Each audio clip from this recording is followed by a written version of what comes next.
In this video, I'm going to show you how to fix scroll bar missing in Microsoft Excel. So to resolve this issue, firstly open Excel. Now click on File, More, Options. In here, scroll down. Now click on Advanced.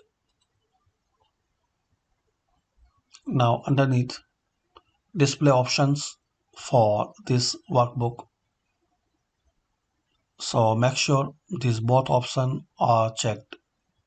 If they are unchecked, so check them.